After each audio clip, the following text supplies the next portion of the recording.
So I call this meeting to order. Let's see, call the roll. All the members, please announce yourself. Phil, I'm here. state your name. Phil Posner, I am here. Laura, Laura Davis. Dan, Dan Schrager, and I'm here. and Nick Pappas. So we have a quorum this evening. So we don't have a huge agenda, but an important one, I think. We don't have any minutes to approve. There are a couple of sets in progress, but all of the preliminary round of edits haven't gotten back to Phil yet in some cases, so we're still working on them. Not Phil's fault. Let's see, just chair report. I had a meeting with Alan Cathcart and Steve Dukran on Friday, the purpose of which was for me to get a better and more detailed understanding of the public works budgeting process with respect to roads and transportation. And so we did that, and I do finally have a decent understanding. I can give the group a tutorial at some point, but we don't have to do that tonight. It was interesting, but we might get into some of it a little bit later today. And I think that's it for the chair's report. Other things will probably come up in our discussion about a recap of the select board meeting. So we'll get into that. Aaron and I discussed this and thought maybe the best way to do this is to go around and each person, I'll go last, but each person sort of give us, your reactions and thoughts on what happened at the select board meeting on the 28th, whatever you want to say about it, next steps, where you think we are, whatever. But I think we've got to figure out next steps ultimately. So maybe organize it around that. So who wants to lead off? I'm happy to lead off. Okay, Laura, thank you. I apologize. I wasn't able to go to the whole thing. I had to miss the first half hour because of a conflict, but so I feel like I missed an important chunk and I haven't had time to go back and watch it yet. So the one piece that from what I watched that I wanted to bring into this conversation is sort of next steps on the complete streets, because it sounds like that's one of the most obvious pieces that needs to get worked out. And my understanding was that they want kind of us to figure out the process for moving forward with prioritization and collecting feedback from the public. So is that other people's understanding of it as well? I haven't had a chance to review the notes to make sure that that's what was recording in the minutes. Yeah, I wasn't there as well, so I don't have anything, to add to that. But if in fact we are supposed to be collecting the feedback from the public, I think that's a challenge we need to address, how we go about it methodologically. Okay, so you didn't, okay, so I guess then Phil, your turn. Well, I had a few impressions.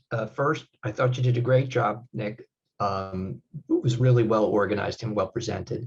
I appreciated the fact that Aaron was there, and also that Marcia Rasmussen and Alan Cathcart were there. And I think Steve Dukran was on the Zoom, if I recall correctly. One thing that came through really loud and clear is that it's a big subject. And one of the challenges that we have is that the implementation of the subject matter is challenged by the fact that the DPW, and this is what Alan mentioned in his comments, that the DPW budget is only 2/3 of what he had requested for the year, just for operating or for maintenance, and that his larger vision on what he described as a 5-year capital program hasn't gotten any reaction at all. It's certainly not in the town budget. I think we have some real challenges in terms of implementation or actual work. I think that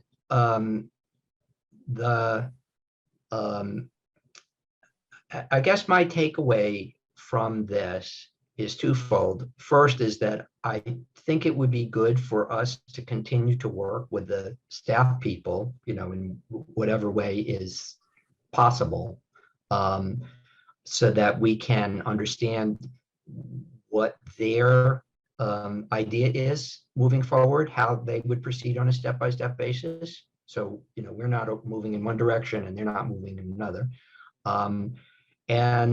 I think that over the course of the next year, it would be a good idea for us to reach out to the public and see what they want. And then this is a reflection of one of the staff comments.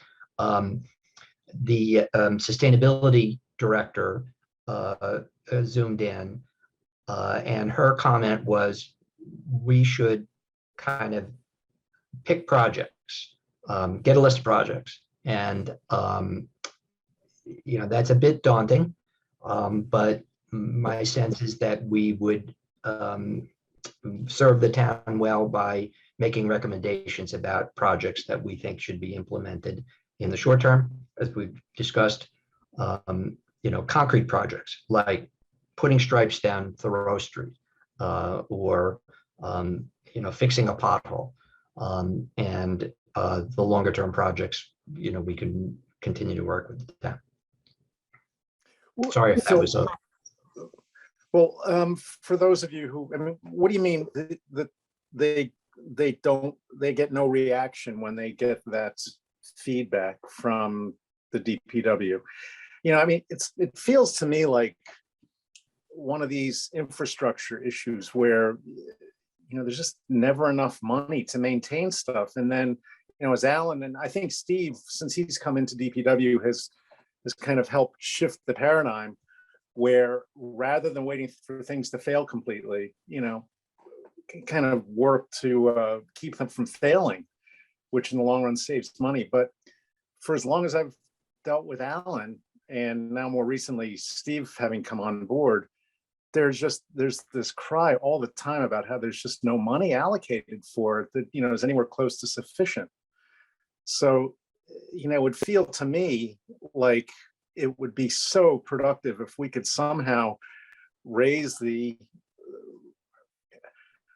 I don't know what I'm trying to say here, as far as just getting the awareness level so that there is a reaction and says, we got to find the money to do this, because otherwise we just end up with failing infrastructure all the time. And that's part of the whole complete streets thing, is that if you're just busy maintaining what's falling apart, you really can't improve it so that it fits in better with the complete streets concept.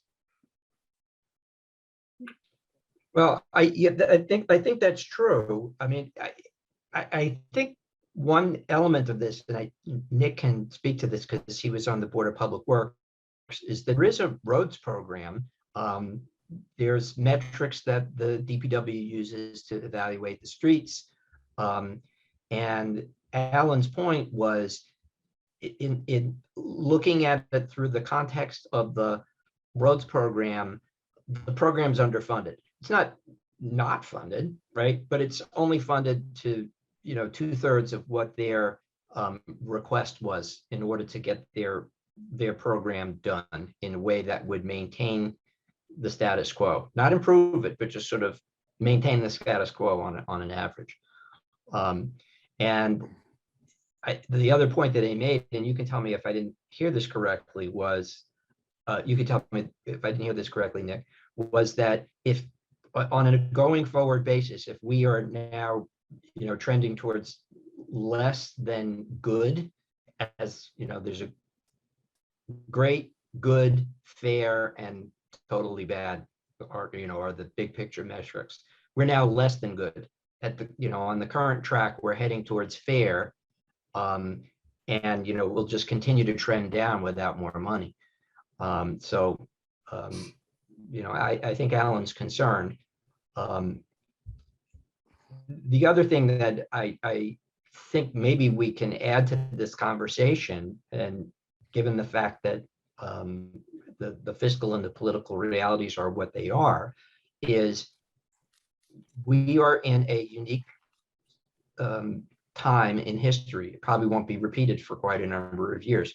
There's a $1 billion or $1 trillion infrastructure bill. It exists. It's going to be dumping billions of dollars on the state in the next year.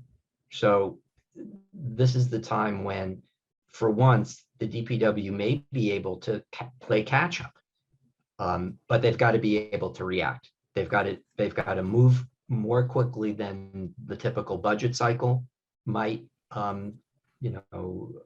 might require, and maybe we can be helpful by supporting them in some way. Obviously we're not staff, but maybe there's something we can do. Yeah, let me pick it up there. I left the select board meeting feeling like there was just a huge disconnect between what we're working on and the whole town budget process. That for one thing, I needed more understanding of the details of exactly what the calendar is on budgeting. And it's clear that it's unfortunate our committee started work too late in the process this past year. But then today I learned, well, it may not have done us much good to have started earlier, because the budget process kind of got messed up in the transition between Stephen Crane and Kerry. Stephen Crane, from what my interpretation of it was that he did it pretty close to the vest with his department people on budget numbers, and it was kind of not clear to anyone, including Kerry, the treasurer, what was happening until too late. So there was not sufficient transparency there. So I'm not even sure that if we had been doing this work 6 months ago, that it might have been vastly different. At any rate, I met with Kerry today to understand more about the budget process and the timing of it. And so I'll go over that just to give us a sense, some perspective on what that means from now on. So nothing's going to happen in terms of, well, no, I won't say that. So what's going to happen is that sometime after town meeting, the select board will decide in the fall when next year's town meeting will be. And the operating budget kind of works backward from that, okay? But just assuming that the town meeting next year is more or less like this year, here's what would happen.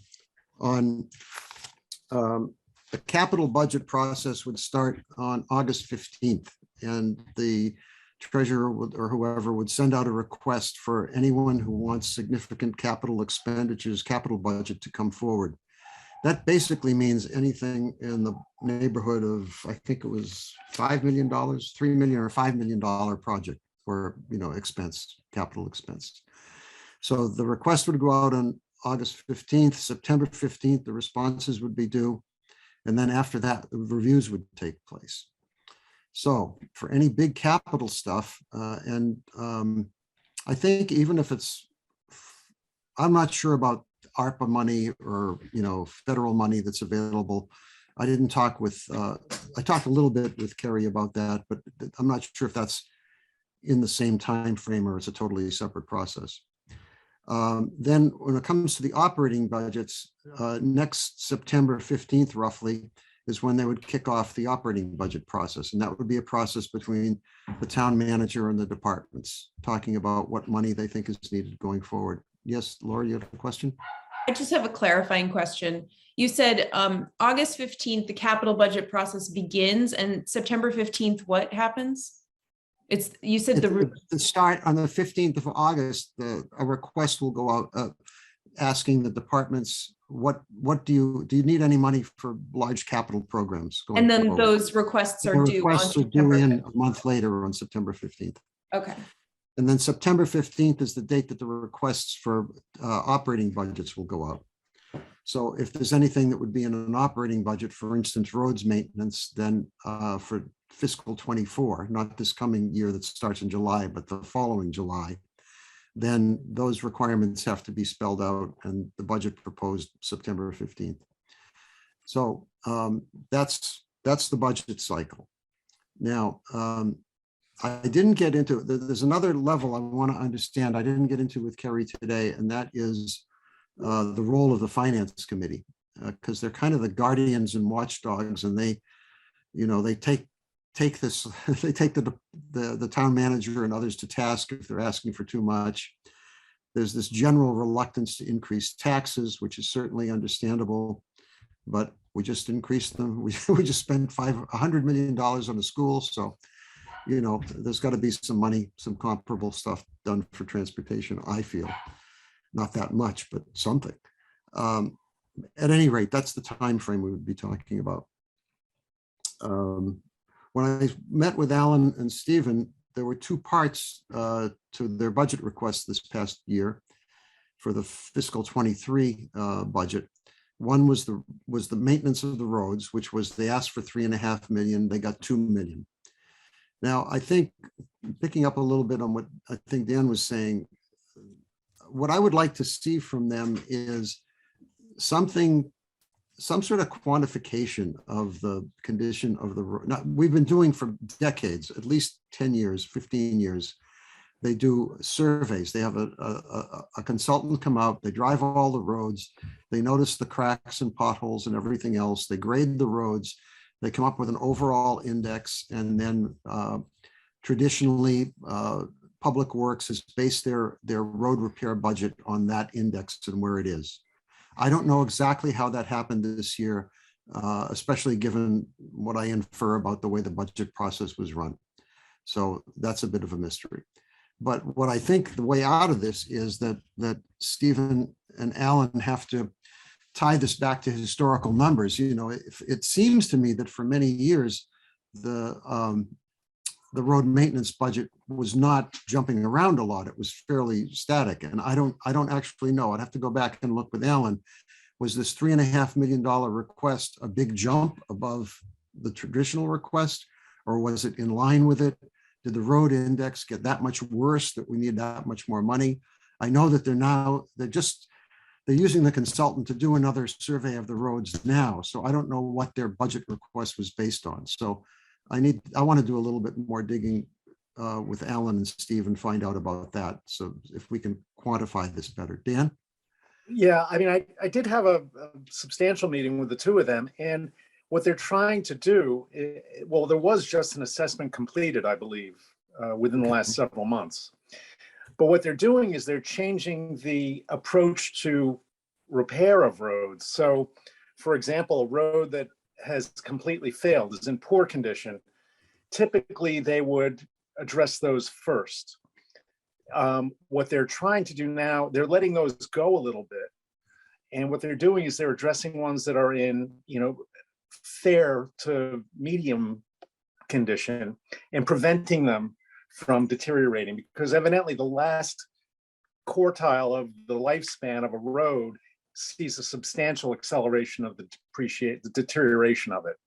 So by getting ahead of the power curve, I think what they're trying to do is to save money in the long run. But it would strike me, and that Steve kind of indicated this, that getting to that point requires additional monies, because you're fixing, roads. It just will require more money in order to get the roads that aren't in failed condition up to excellent condition, and then you have to address the failed roads as well. Yeah, qualitatively, that makes sense to me, but it seems that they do need some sort of quantitative, some numbers to demonstrate it, some analysis, right? Could I ask you a question, Dan? In your conversation with Alan and Steve, did you have any sense that they were talking about simply bringing up the existing design of the roads to better condition?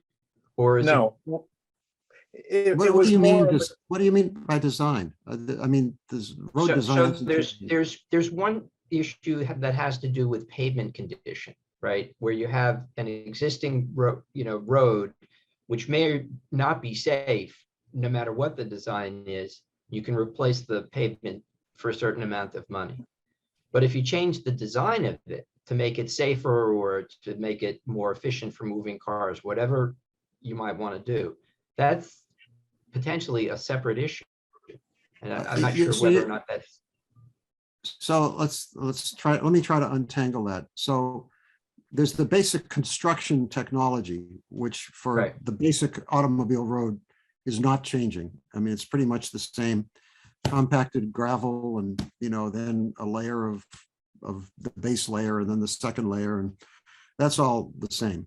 But I think what I'm hearing you talk about is, well, what if it isn't just, 2 lanes, but it's different and it's got bump outs and it's got this and that to make the road safer, and it's narrower here and wider there. Right. That's what you're talking about, a design difference for the configuration of the road. Right. And, Right. and those are, I think, potentially, and there's potential for additional cost, but there's also potential for, better public safety if you. Right. I would say, so let's untangle that a bit. Let's just take the issue of road quality out of it and say they're going to make a change to a road and they're going to make it, more like a complete streets kind of road, a good, better road. Then that would be, that's not the maintenance budget. That's a different budget, right? I think we should all. Presumably, right. Yeah. I think that should be a different budget because that's an investment going forward. I'm not sure if it's a capital expense. It depends. I think what that would depend upon is the enormity of the project. Like if you're talking about redoing, Route 62 all the way from Bedford to Acton, then that's probably a $5 or $10 million thing, and that's capital, right? Whereas if they're talking about doing smaller segment this year, then that's not going to be a capital budget.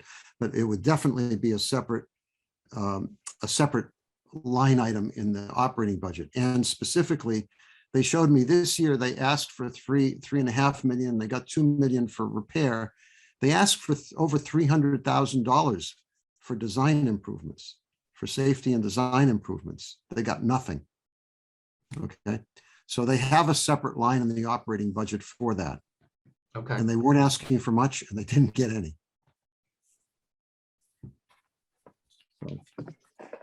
So, okay, that's helpful to understand.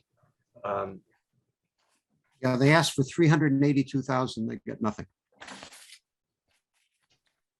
Have the graph. So it's, Go ahead, Laura, I'm sorry. So it sounds like there's an outstanding question, how much, what was the difference between sort of like the base level maintenance budget that they had been requesting for years previous and this one? Sounds like there was a reason that they wanted more this year to get ahead, to change the way that they've been dealing with road maintenance. So it sounds like there's sort of a next step there in that. Nick, are you going to be following up on that? Yeah, I would follow up on that just because I've started having that conversation. I didn't realize you were talking to him too, Dan. That's great. Especially if we hear different things. no, I mean, I think we're hearing similar things. It was specifically in terms of my neighborhood grouping, because we've been screaming about the condition of our failed roads, which they freely admit are failed and have to be completely taken down for about 6 or 7 years. And, I saw some of the roads that were getting jumped ahead of us addressed. And I asked, how is this working? So, for example, Partridge Lane, to give you one that was just done last year, they were able to get it back up to excellent condition by doing a relatively minor grading, the top of it. Resurfacing, yeah. Resurfacing, yeah. And, as opposed to having to go down and, go through all the infrastructure work, it should be a lot more money. So they're trying to keep that from getting into a lower metric on the scale that they assess streets by. Right. And that I think is that's a relatively new approach that, Steve has said worked well for him up in Nashua. And but it strikes me and them, I think, that it does require an initial influx of Well, additional money I'm not sure about it being a new approach. I mean, I was on the for commission. Concord. Well, no, they've been doing that for a long time. They've always made a distinction between what you're referring to as what they call mill and overlay. They go in and they scrape off the top layer, they recycle it, and then they put on a new top layer. And you can do that as long as the base layer underneath it hasn't been compromised too much. When the base layer gets compromised, what they have to do is what they call a reclamation. And that's a big mess. They take up both levels of pavement. They go in with a road grader and regrade the gravel surface, the compacted surface. They have to reposition any utility holes that they have in the ground, storm drains, sewers, everything. And, that is a big project. That is really expensive. That can be $1 million for, a half a mile of road, a quarter mile of road. It's a big deal. Laura? So I'm curious about who are the decision makers that cut the $380,000 from the budget for, like, where did those decisions get made and on what time scale? At what point in the budgeting process did those decisions get made? Since there are only the 5 of us here, I'll say I think maybe there's a bit of hiding behind the management transition going on here as to exactly who's responsible for that happening. Somehow, certainly the factor of Stephen Crane's exit was at a very bad time in terms of the budget cycle. It happened around the end of the year, just when they're looking at the budgets that are coming in from the departments. And so basically they didn't have a town manager for a month or so. Then they, And just to be clear, I'm not looking to lay blame on anybody. I'm just sort of like, let's talk about it moving forward. Like, so who Right. are the people that need to be convinced that we need to spend more on our roads is my question.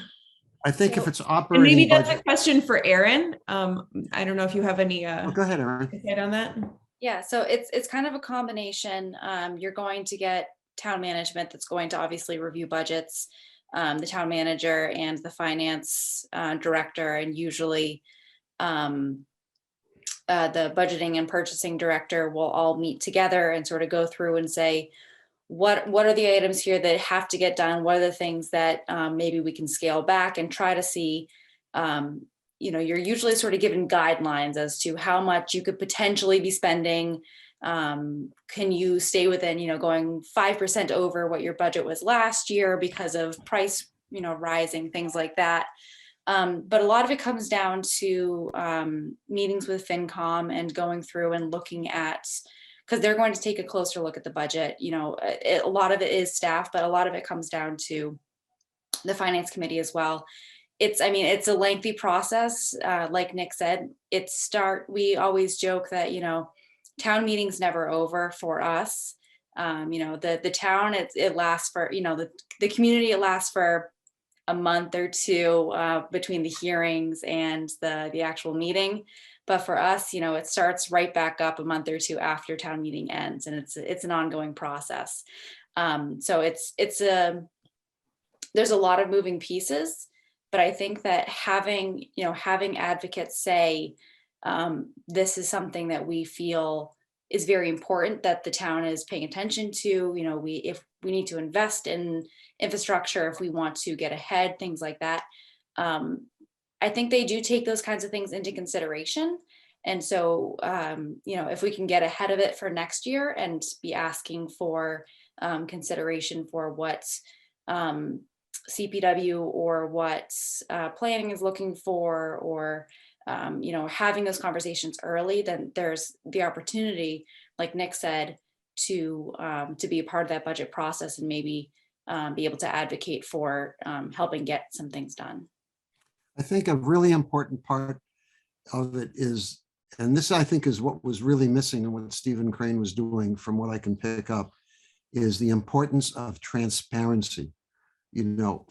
For us to be able to be aware of what's happening and that not just be, as I perceive, it was just the town manager and is asking the department heads for numbers and just working it, and there wasn't much visibility beyond them as the numbers were coming in. So I think it was probably a surprise to the select board that, they got involved too late. So that's my guess. I'm not, there's some evidence that I picked up of that. So, but that's why I think the key is transparency. If we can see and be aware of the numbers that are coming in from the department and what the guidelines are from the finance committee, and what funds are available outside the normal budgeting process, if we can make ourselves be involved in that, the advocacy you're speaking of, I think that's very important. But it all depends on transparency. It all depends on us being able to see the numbers as they come in. And I think too, Nick, that I'll just add in that I think that in the next year, it's not that things couldn't get done. It's that they're going to be more based on what funding we can find. So if there are grants available, because we are sort of, behind the game here, that might be providing opportunities to jumpstart certain projects.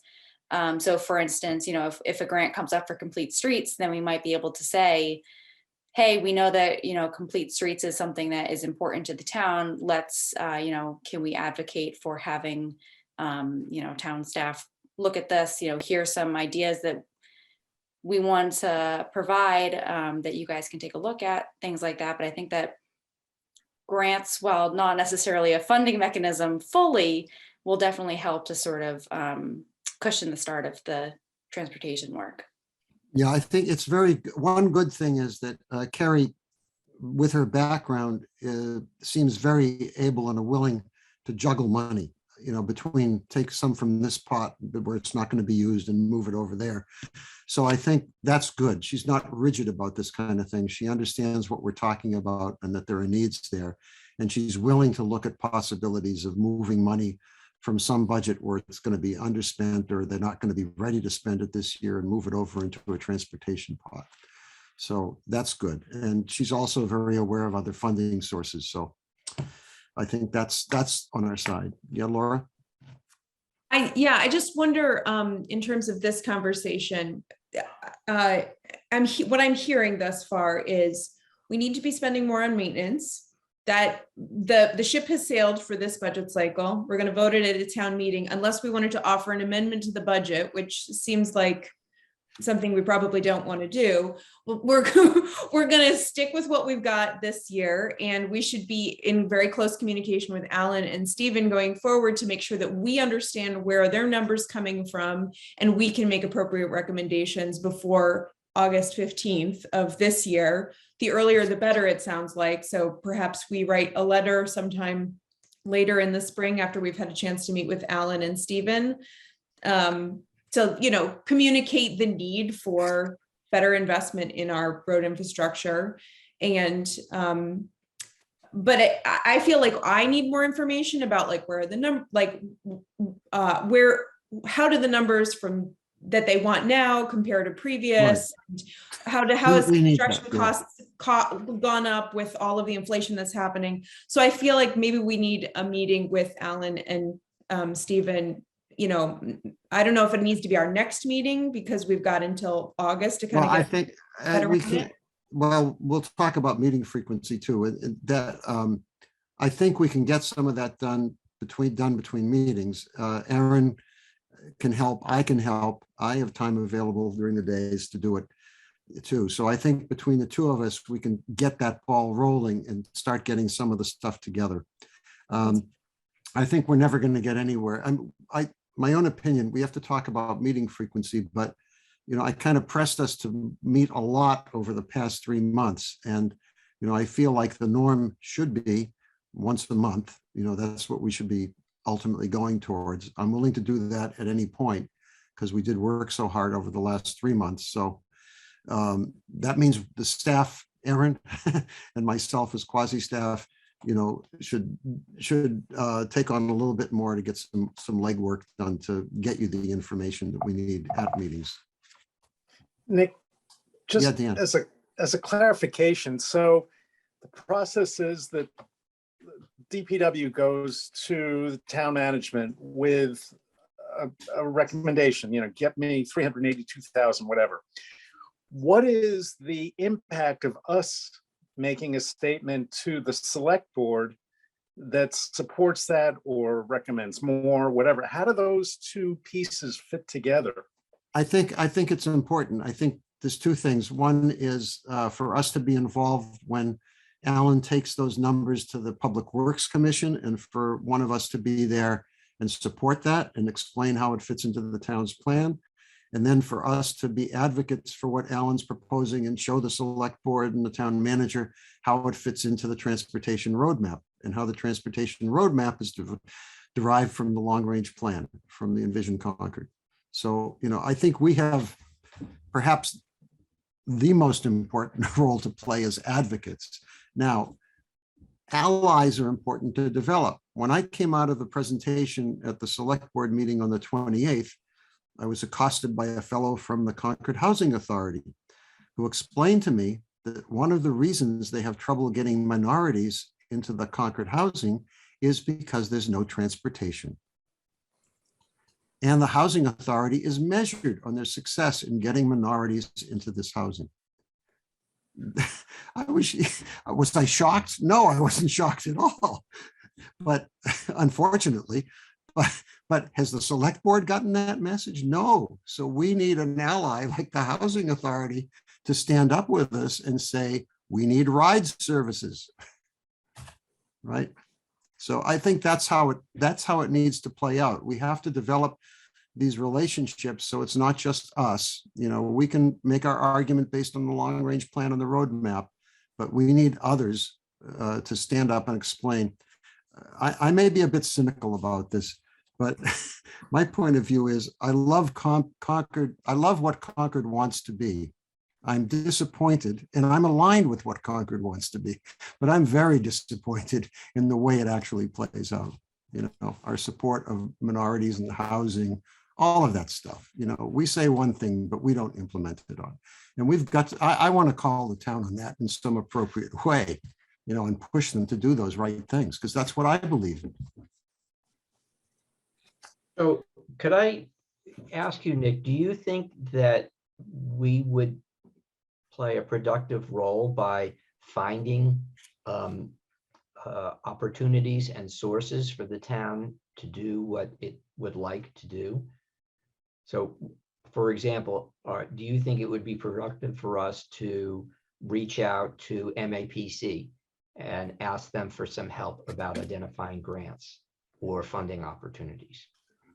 Erin, you want to respond to that? Yeah, I think that working with groups like MAPC is probably best to be done through the town, because we, as town staff, are going to be the ones that are going to be working on various projects or initiatives or things like that that are going to come up. So it's, I think that it could be useful to perhaps have the TAC find various, for instance, like if there's a grant opportunity, or, I've had people send me things saying, I don't know if you've, I'm on this listserv, I don't know if you've seen this. This is through, ABC organization, and they have a great grant that is for bike shares. So, if we can be pointed to those kinds of things, we can try to apply for grants and do things like that, recognize these initiatives. But I think that while you can suggest these kinds of things to us, there has to be the staff bandwidth as well, in order to be able to implement these things. Because in the long run, it is going to be town staff that's going to be working on these projects and having to do the implementation. Yeah, I think it also is potentially very confusing to the external organization if they get multiple people coming at them. And the truth is, you might get some audience with them, but you're not a paid employee of the town. And if I were them, I wouldn't give you much bandwidth, frankly. Well, I'm not suggesting that any individual do this. I'm suggesting that we do this as a body. Well, I don't know how to do that as a body. I don't know what I that mean, is. I used to be a liaison to the Climate Action Advisory Board, and I know that they've broken into a structure now where each of them has sort of like an area that they champion, and they do work between meetings. And I think the expectation when you join a committee is not always that there will be work between meetings, but I will certainly say that I am happy to do work between meetings if there was something that could help advance us forward on a particular issue. I think where we could do that is inside the town, sort of developing relationships. Maybe if we each, took on, for instance, I would happily take on the Concord Housing Authority, given that I was approached personally by someone to explain the situation, and I have some energy for that one, frankly. If there are other bodies in town, the in-town government, that you would feel really happy to connect with to help us make our case. And what I'm thinking of is that, you go back to Envision Concord 2030 and you look at what those values were and what the groups being served were. That's where we start, disabilities, equity, sustainability. Those are the places, if you've got any of those that you personally resonate with and you want to connect to the appropriate bodies in town, then I think that's good. Then we can have allies who can help us make the case for why this is important. And it's not just those guys in TAC telling us what to do. I would be more than happy to meet with some member of the Climate Action Advisory Board and the Comprehensive Sustainability and Energy Committee. I know many of the people on both of those committees, and I'm working with the Comprehensive Sustainability and Energy Committee on a project right now. Great. So I'd be happy to build those relationships and get them to understand what some of our priorities are, and explore some areas of overlap, because I think in terms of the sustainability piece of it, I think they're very, and especially CSEC, they're all about sort of like public education and like more campaign style things. And one of the things that we're talking about with this long range plan is how do we get people to change their behavior? So that public education, public outreach piece of it, like, has to be part of it, because we can't just build the infrastructure and say, oh, people are going to change their minds now about how they're going to get around town. It doesn't usually work that way. Right. Excuse my ignorance, Laura, what is CSEC? The Comprehensive Sustainability and Energy Committee. Thanks. One of the many acronym town committee soup. We have an alphabet soup of committees in town. 65 of them. I mean, Aaron and I can look over the 65 committees and commissions and see if there are ones that are obviously ones we want to cultivate relationship with. And then maybe we can bring that back at the next meeting and consider who's interested in connecting to which ones. The thing I'm fine. We nominally have a liaison from Disabilities Commission, but no one's been showing up. So I'm a little reluctant to just invite them all to come to meetings. I mean, if they can, if they want to, but what I'd rather do is work specific things with them, or bring them to a meeting when we have something on the agenda that really speaks to what they care about. Yeah. Because my old rule of thumb is, the length of a meeting is directly proportional to the number of people in attendance who might talk. I think that's a great next step. So in terms of just clarifying what the next step are, you and Aaron are going to review the list and bring back a list of relevant committees for the next meeting, and then we'll divvy them up. Yes. Great. Okay. And do you also want to invite Alan and Steve to meet with us? I do, but I'm not sure when. So let me have another conversation with them, try to dig out a little bit more information that I now realize would have been good to have gotten in my last meeting, and begin to develop the possibility of, okay, why don't you come to our meeting, and this is what we'd like you to present to us, to explain it, as if you were making a pitch to the select board, maybe. Yeah. See if you can convince us.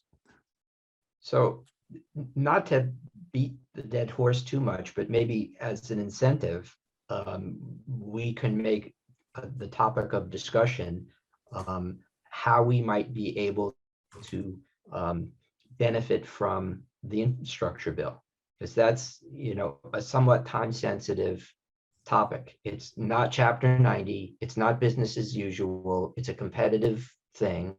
And the communities that have projects that are shovel ready or ready to go or closer to ready to go are going to take advantage of it. And Yeah. the communities that don't will be not able to take advantage of it. So Right. I think one there's of the, I'm sorry, go I ahead. think the problem there is the shovel ready. I don't know that we're not shovel ready for anything in terms of investment in public works projects. And it's a lot of work to get shovel ready. It basically means you've got the designs done. And we're a long way from that.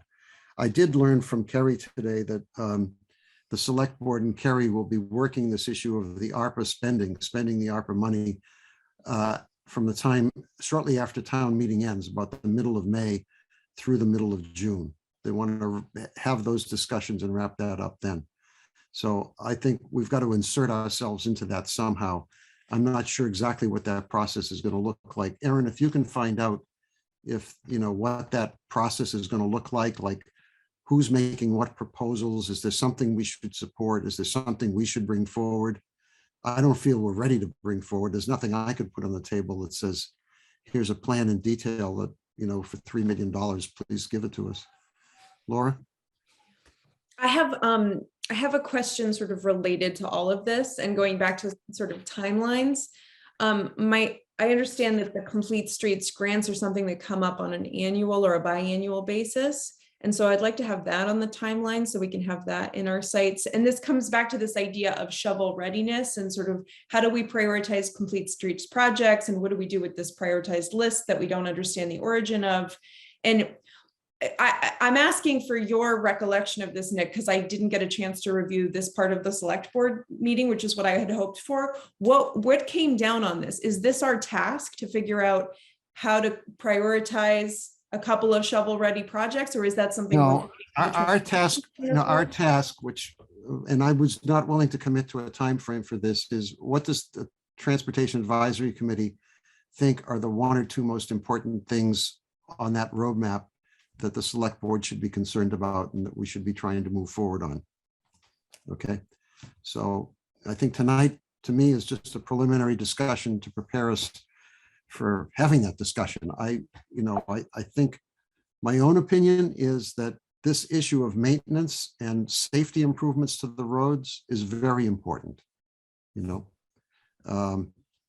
It's hard to compare short-term and long-term things, but I think that one is important both in the short term and it's obviously important in the short term, but also the road safety and traffic improvements, those start to bleed into the Complete Streets design and the Complete Streets program. So I think it's important in that regard too. It gives us some start.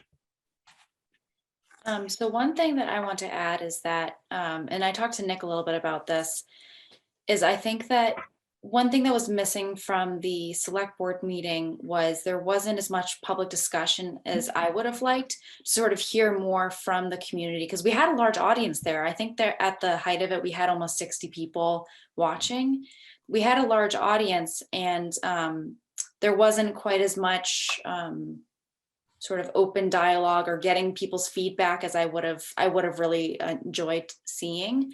So I was sort of playing around with the idea of maybe us hosting our own sort of public forum, or doing a survey, or having some sort of more public facing where we're really trying to get feedback from people. And this could be here are the list of priorities that we came up with. What's your thoughts on it? Or it could be just sort of a general brainstorming of where are people's, where are the perceptions of safety that we need to be working on? Are they being cross-referenced with what we have? Same thing with this Complete Streets. We've noticed that the Complete Streets list that is there may not be complete. So where are areas that you have seen that should possibly be paid attention to, added to this list? So just something to sort of throw in there. I think that a first step might be coming up with what we'd like to get out of something like a forum or a survey. And then we could start forming questions and things like that, which I'm happy to work on once we have sort of a direction that we want to go in. But I thought that that would be very useful in informing, because I think that we have our own idea of what should be prioritized, but it could be really great to get a little bit more feedback in a more informal way.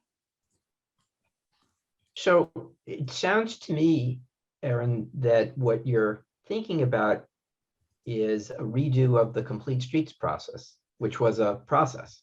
And that's actually where I met Nick. Was that 3 or 4 years ago, right? Yeah. But that was a kind of defined process that had, funding and steps and, a consultant and a series of public hearings and that kind of thing.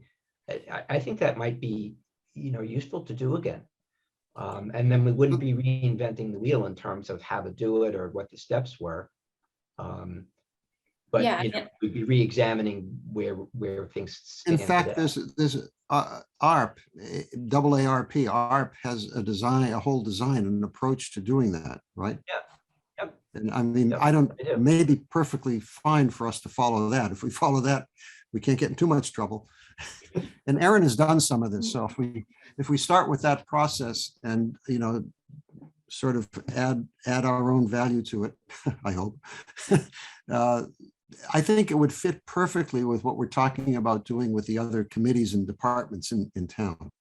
Because, you don't just need the department opinions, you really, maybe even much more importantly, you need the citizenry's opinions and input. I think that's right.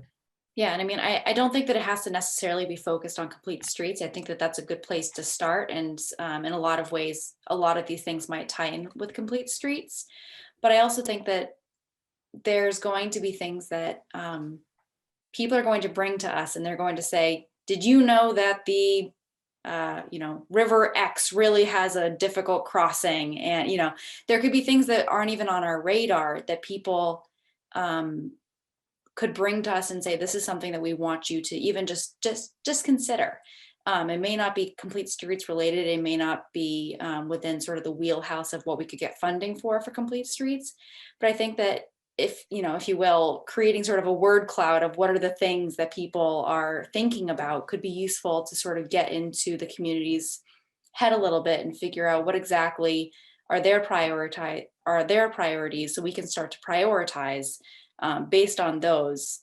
I think that like I said, I think we've done our own and we know a bit about what the staff think. But I think that having more of a sort of open conversation with the town overall might help us to narrow in on, or just find some other things we might already be missing and we just don't know. I think that the topic of ride services, I think, is a very important one, because the Complete Streets has obvious benefits, but to me, to the community, they don't have the equity component I'd like to see in some of the things we do. And, they don't, the Complete Streets doesn't really so much help the business community or the nonprofit organizations in town. So I'd like to see us do some testing with the community on the support for ride services, for instance, questions like, would you value more a shuttle in town, or would you value something that would take you to someplace like the Alewife Station or the Burlington Mall or Leahy Clinic, or something that'll take you outside of town? Well, I think that I don't think we have to separate these things out. And I apologize if I've been using Complete Streets for sort of a shorthand for road safety improvements and design improvements. Because I think about, the multimodal design improvement and safety improvement. So perhaps I'm using Complete Streets more broadly than it's meant to be. So, but I do think that I think we're coming at this the same way. We need to have some input from the public.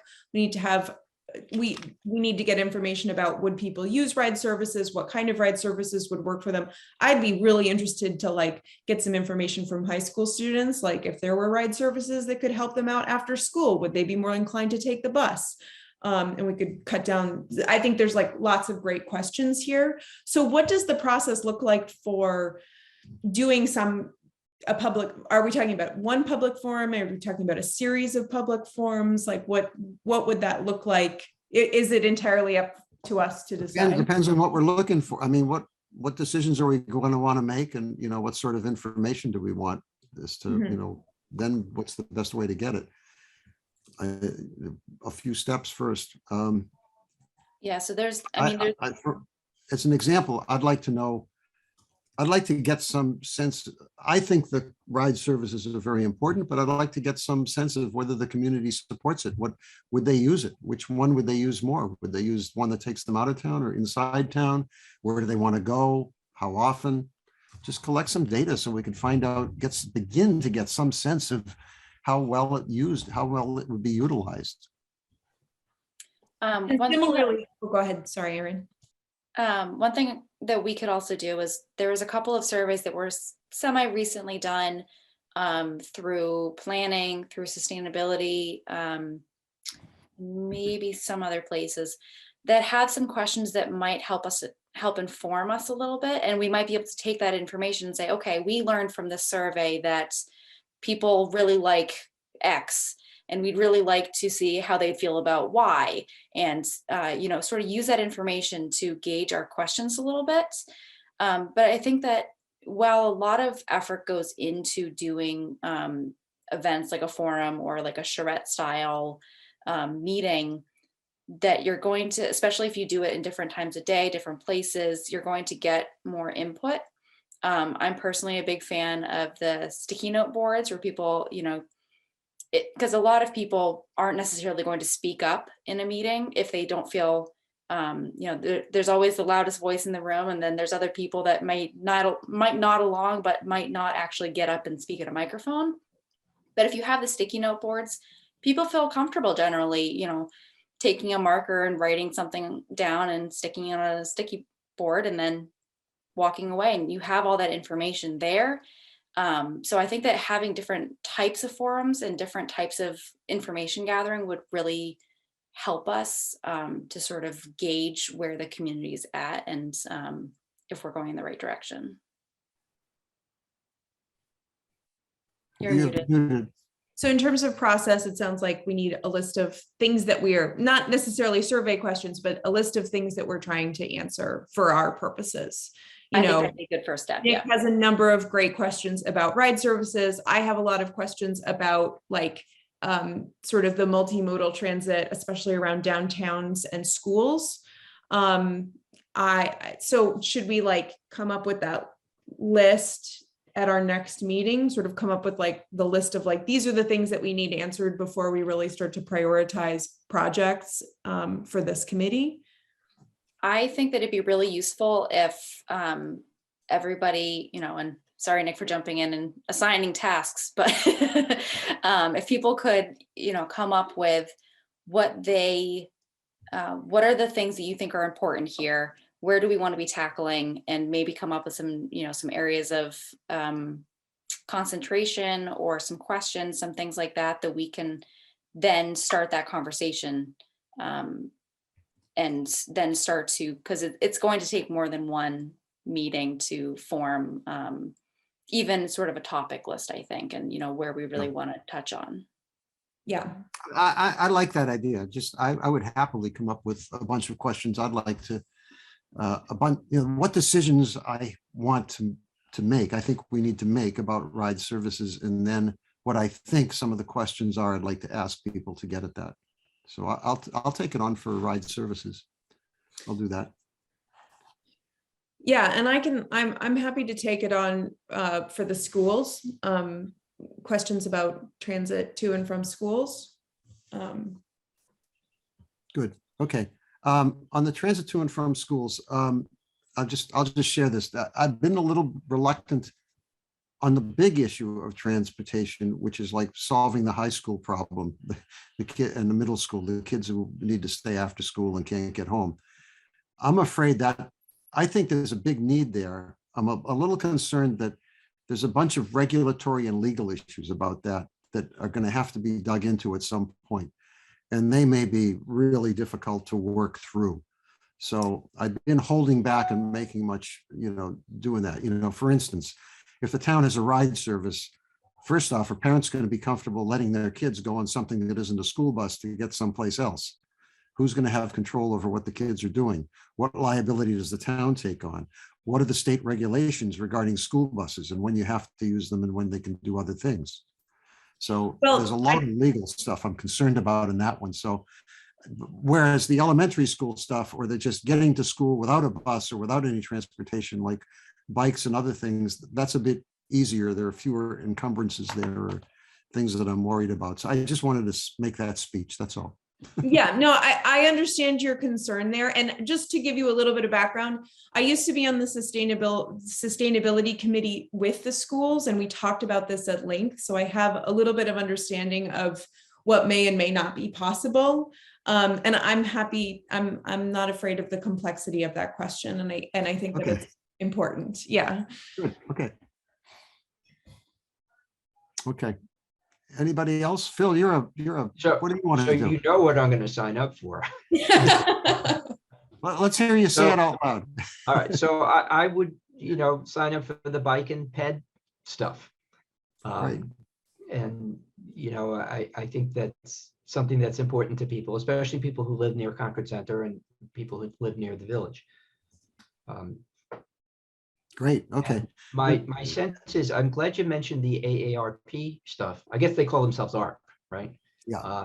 I happen to have a box full of their materials, so I'm happy to share that stuff.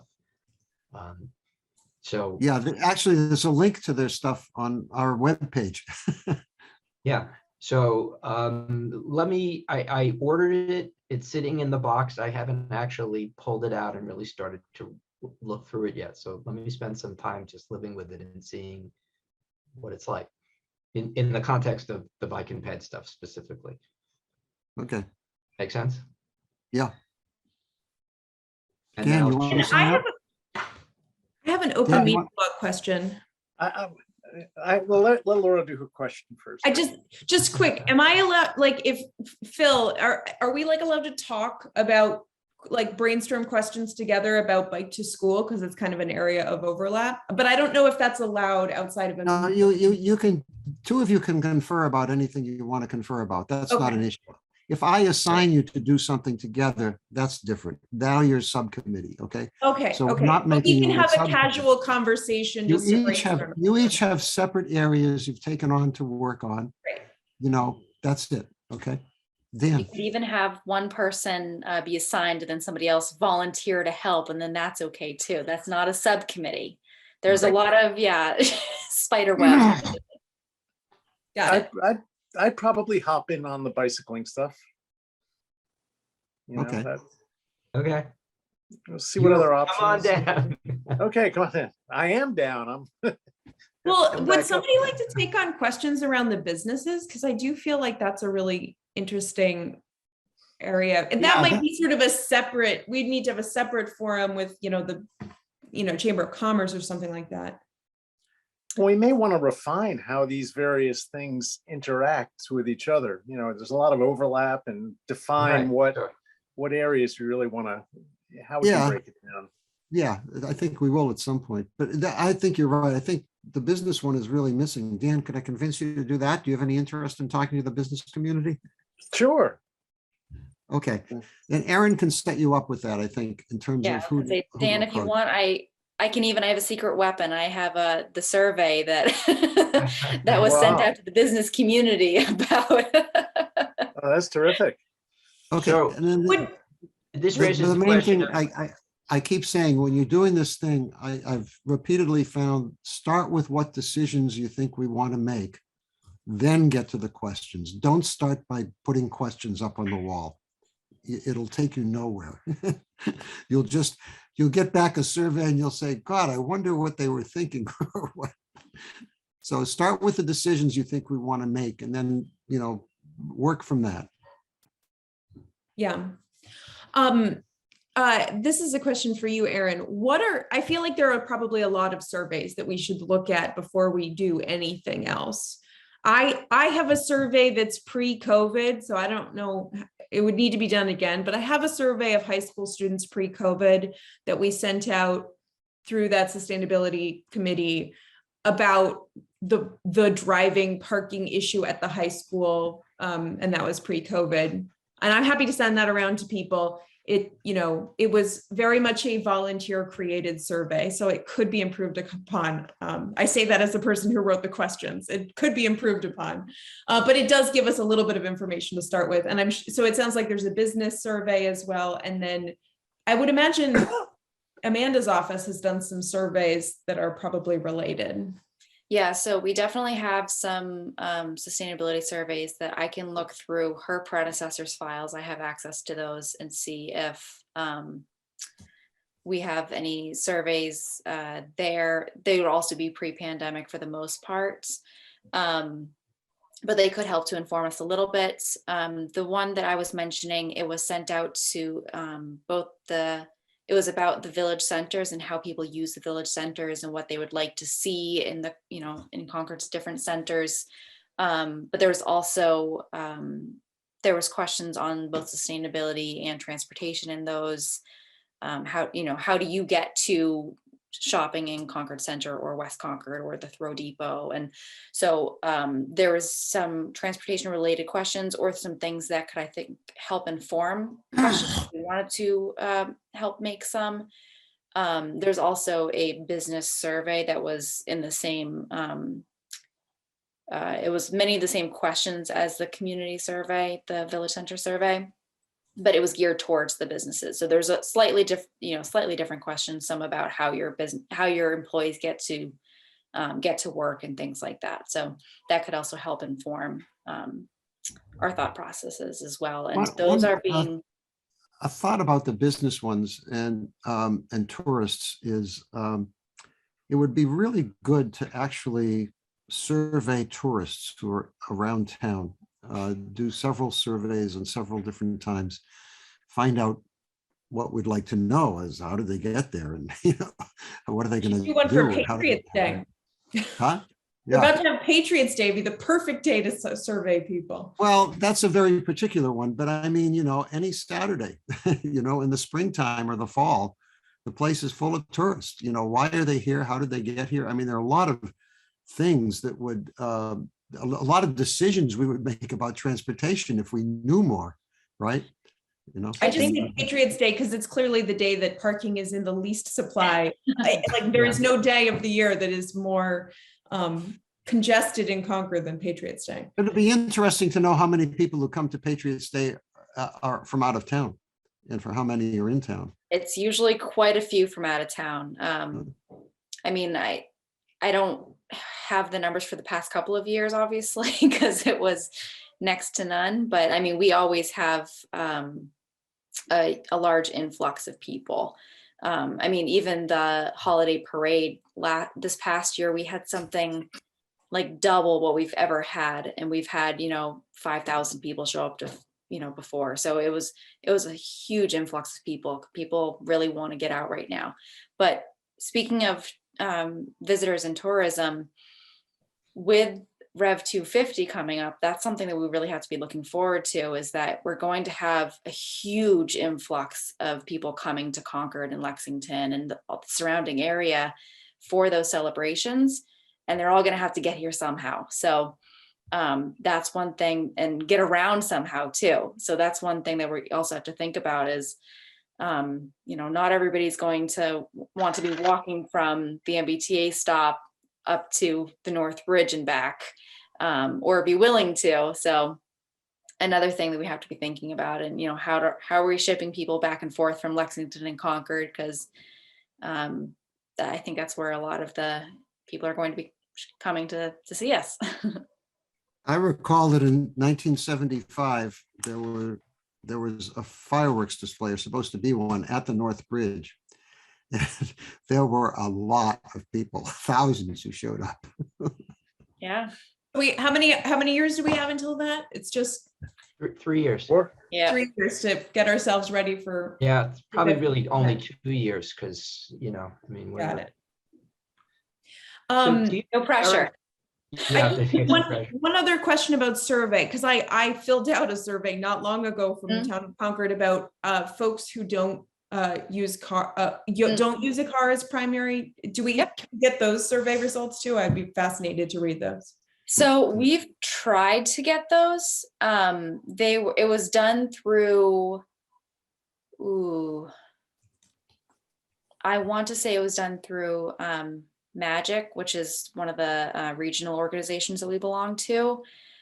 I might be wrong on that, but it was not done through, it was something that we're a partner in. We didn't get the results sent to us. And I think that because they extended it, because they were looking for more people, I'm not sure if they ever technically closed it or have analyzed it. So I can check on that because I haven't in about a month or two and see if we got any results from that or if we could get that. Although it wouldn't be, I don't remember if it asked you what town you were from or if it would be more of a regional response then, but that might still be interesting to see.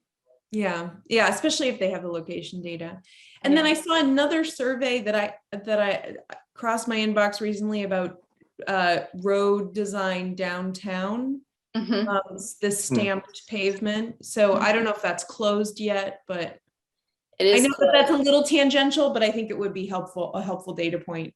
Yeah, we were looking at some grant opportunities and trying to see if there were some pedestrian improvements that we could make, looking at where there might be safety concerns. So that was where that came from.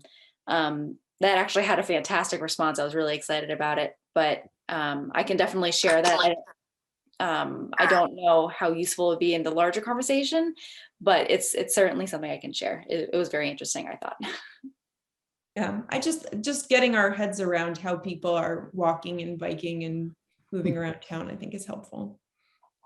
And Was that's there something different? Was there something differently? Was that administered differently? Because it really stood out to me as well. And lots of these surveys, I just kind of gloss over. Yeah, I'm that so was glad good. you said that. No, it was good. I was impressed with it. Did you do that one, Erin? I did. We're very lucky to have you as our staff person.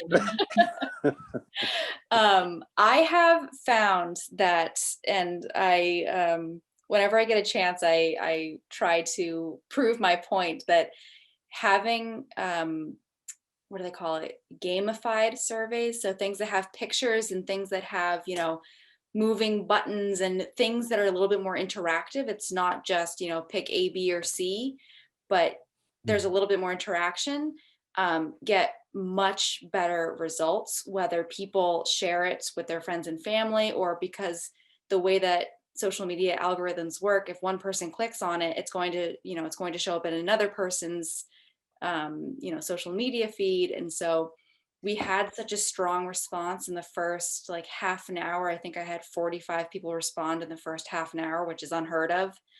I think we ended up getting I know that I had at least I think it was over 200 responses, and it was only open for a couple of days. So it was a really good response rate. And I think that a lot of it was a short and sweet survey that only took about, I think the average time was 1 minute and 15 seconds to respond to.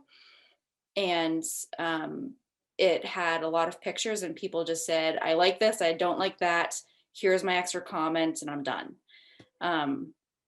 So we got some really good feedback. We got some less useful feedback, but you get some of the good with some of the bad. So That's great. Well, it did pop, just FYI. Good. I'm glad. Spent a lot of times in those renderings, so I'm glad that they worked. Let's see, we've covered a lot of ground here today. I'm not sure I know exactly everything. May have to look at the meeting to sort of tease out what we said we'd do. But that would probably be a good thing to do. How soon will this be up, Erin? Can we look at The it? meeting, if I get because it depends on how fast Zoom does it. So if it sends it to me tomorrow, then I can probably get it back up by Wednesday or Thursday. Great, okay. So let's go over that. I'll go over it and come away with my list of what I think we should do, and I'll run it by you. Okay, so let me know as soon as it's up. But You just know. to clarify our next steps, we've all got our assignments. We're going to come back to our next meeting with more specifics about what we want to learn from the community on our areas that we've Yeah. decided to champion. And I just wanted to be clear, can we get sort of the timeline for the Complete Streets grant application at our next meeting? Just because I understand that there's a lot of different shifting priorities, but like obviously we're not going to get anything in the budget in terms of making road safety improvements this year. And so if there's an opportunity for us to apply for a grant to improve any piece of our infrastructure, I think that we should go after it. But I'm how we prioritize our projects, I think is still an open question. So I can try to get that. I will say that in the past, they typically announce these grants and then they say you have a month, like, you know, time starts now. Right. And it typically, you know, people are working on other things, so it can be hectic. It usually follows the same sort of timeline, but it can vary by, you know, by weeks or months, depending on if they're, you know, if the state's busy, then sometimes it takes a little, it's not, you know, it's not May 1st, it's, you know, June 15th or, you know, something like that. So, but we can look and see what the last cycle was and sort of guesstimate if we don't have an exact date. I'm really looking for seasons, not like a date. So just in terms of, because I think it would be great for us to avoid a crunch. Because if we have a process for like prioritizing concerns, road safety concerns as they come in, and we have a list that makes sense to everybody, then we don't have to scramble when they announce it. We just say, okay, here are the next 3 on the docket. And then we don't have to, it doesn't have to be a big thing for the staff. Yeah, I mean, there's still a lot of prep work involved. And the reason that there's usually a scramble at the end is because everybody goes, okay, we have a week left. We should probably really, you know, put aside our other work for a couple of days and do this. But, you know, we're all very pressed for time.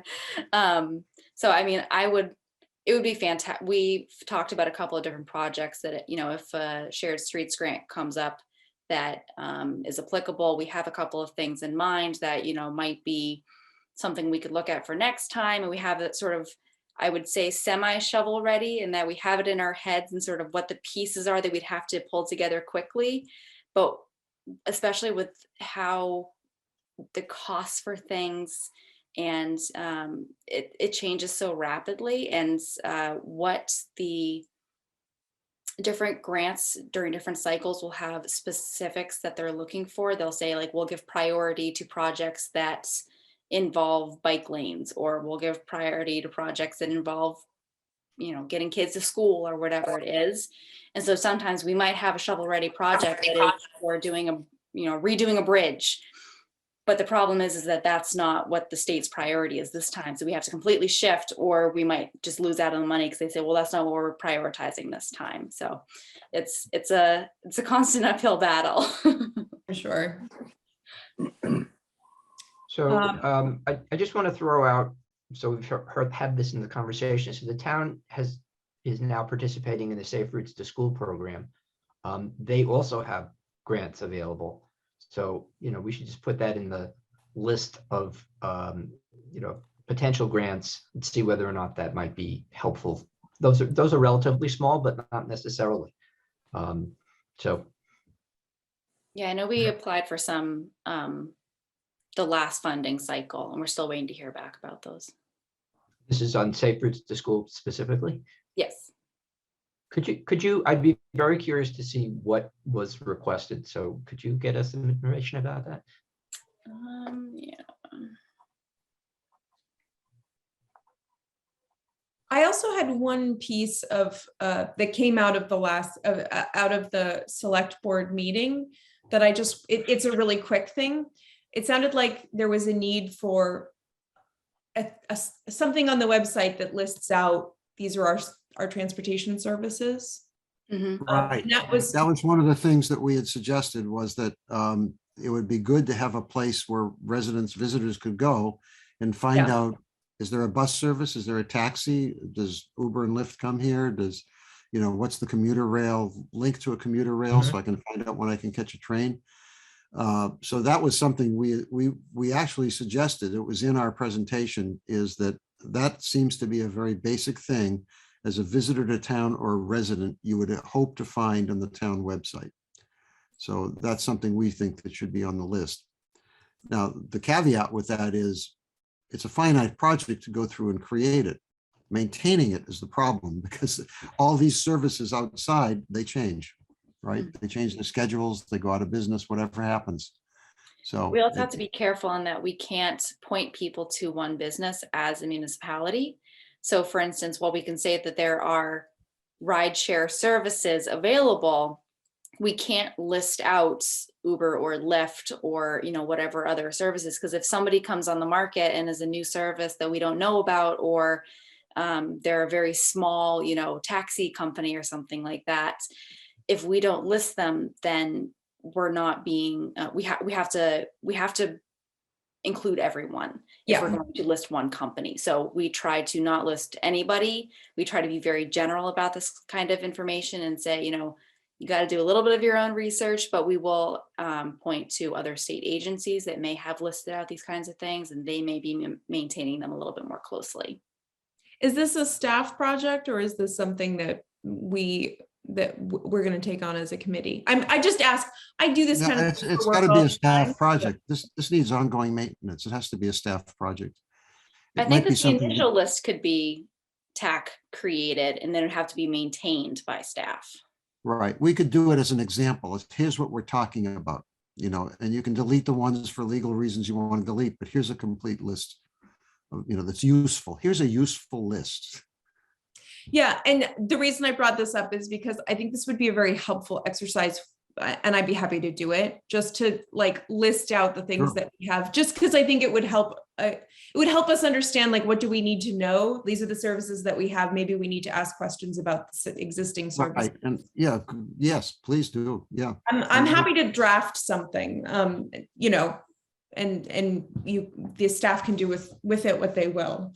Okay. Yeah, Laura, Great. if you wanna write something up and send it over to me, and we can sort of bounce ideas off of each other, I'm happy to do that. Great. Okay. I want to move on to sort of organizational stuff, meeting frequency. So we pushed really hard. We met sometimes on consecutive weeks. We met at least twice a month for the last 2 or 3 months. I think, our contract with members is probably more like once a month, and I'm willing to drop back to once a month, see if it works. I think we've got enough to do between now and the next meeting. There's no big milestone coming up in the next 4 weeks that I know of, that we could just put this off and just try to do it monthly. Any thoughts on that?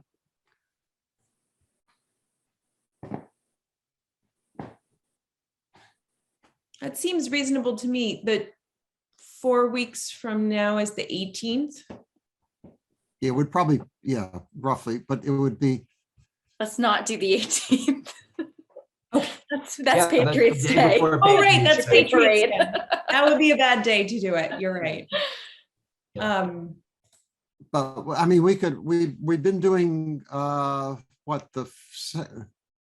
always confused, the second and fourth. Second and right? fourth.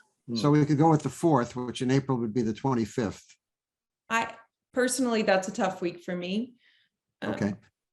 Now, and another related question, and we should probably ask them at the same time. Norm has trouble doing the Monday meetings, and you might notice he's missed a few. So the question is, the reason doesn't matter. How do people feel about moving to another night? The only night, and committees never meet on Fridays, so that's out. And I have a committee meeting twice a month on Wednesdays. So unless we did the alternate Wednesdays aren't great for me, but I could do it as long as it were the second or fourth Wednesday. And I could do any of the other nights, I think. Does open meeting law allow for a doodle poll or some other such Yeah, I can send out a poll, and that's what we did for our first meeting, I think. So I can definitely send something out, and we can sort of try to get somewhat of a consensus that way. Yeah, that's Yeah. fine. Let's do it Good that idea. way. That would be great. Okay, so that would get us both, that would get us the night of the week, and we'll assume once a month. Is that okay with everybody for now? We'll Yeah. see. Sure. We'll see if anyone has a preference as to which week of the month. I don't care. Well, I do care, as long as it's not on the second or fourth Wednesday, I don't care when it is. Or the first and third Wednesdays, whatever natural resources is, the first and third Wednesdays, those I have to go to. Let's wait for the doodle to come out. Yeah. Yeah. Okay.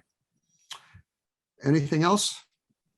Folks? I had a ride sharing, just if you're coming up with questions about ride sharing, I wonder if it might be worthwhile for you or for somebody to talk to Newton about they certainly have the most Their advanced. micro transit, well, their micro transit program, yes. Yeah, they That- probably that's- have the mo- That's Yeah. a good point. That would be covered by what I'm talking about with the ride services. Because I think one of the things we need to do is connect to the communities that are actually doing pilots now, like Newton and the Berkshire Transit Authority, and find out how it's going. Yeah, who they're it might serving. even, I don't know if it would make sense, but it might even be worthwhile to have somebody from that program come and present at one of our meetings at some point. Because it would just be fascinating to question them about how they came up with what because I'm sure they did extensive surveys. And not that Let's- Newton is a perfect match for Concord, but there are some overlaps in terms of demographics and things. Yeah, okay. So we'll get some info first and then we'll consider bringing them to a meeting. Okay. Okay. You feel done? Okay. Did a great job. Okay, it takes you guys to do the great job. I just talk. Just, okay, somebody move to adjourn, please. Oh, wait, I did have one more question. I'm sorry. Are we scrapping the trail walk entirely? I forgot to email Oh, you. I'm sorry, there is in short notice, but I just found out today. There is one, hold on. The trail committee is having a trail walk tomorrow at 9 a.m., meeting at 141 Kais Road. So on just Formatory note, Branch Hill. We couldn't that- have a quorum. right. We'd have So- to have 3 or fewer members there and we couldn't. I'm talk. going for sure. And So I'm if you not walk going. over, I'm not going. Phil's not going. We're safe. and say if you walk over and you see 3 other people, walk away. Yes. Yeah. Um, Okay, so it's tomorrow morning, 29th at 9 a.m., organized by the Trails Committee, and Delia, the Natural Resources Director, will be there. Okay, and we can, since we're not a quorum, we can ask questions, cause trouble, whatever we want, right? Definitely So- cause trouble. From Kai's Road, how far are you going? How far is it going to go? Do you know? I don't know. I've been wondering that. I know I'm turning back at some point. I can't I'm make not it going tomorrow, off. unfortunately. If there are more trail walks, I don't know if you're allowed to email us, but I would like to know about future trail walks. Well, I can tell you that it's going to be cold tomorrow. Oh, yeah. 20s. Colder than today. Yeah. Today was Not cold. here. So people will be very chill tomorrow. Where are you, Dan? It's Annabelle. He's What a having a exciting rough time. day. Yeah. Oh, No, I've been here top for a month. A month? Yeah, yeah. You've been having a rough month then. Terrible. Well, I did have to deal with bringing my grandkids to the airport today, so that was hard. Oh, hard Well, for I them moved or to hard for adjourn. you? I'll second that. Thanks, Laura. So you can go and enjoy your tropical paradise. okay, vote. I vote to adjourn. Phil, I also vote to adjourn. okay, Dan, I do too. Laura. I vote yes. Okay. See you guys All right. sometime. God knows. We don't know when. Bye-bye. Thanks for a great meeting. Thank you. Okay, thank you. All right. Take Bye, care, everybody. folks. Bye-bye. Bye-bye.